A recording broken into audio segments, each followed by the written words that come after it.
নারী অবলা হয়। আজ সেই অবলা নারী তোমাদের মৃত্যুদণ্ড দিচ্ছে।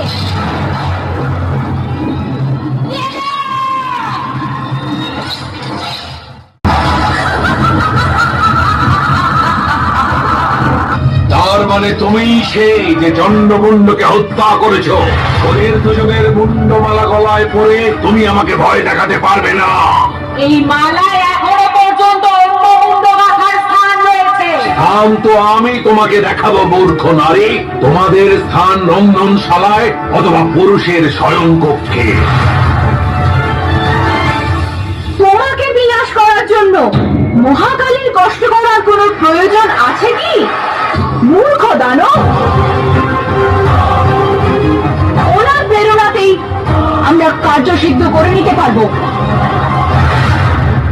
যে পুরুষ নারীকে তার পায়ে ধুলো মনে করবে, নারী তাকে ধূলিসাৎ করে দেবে, সর্বনাশ করে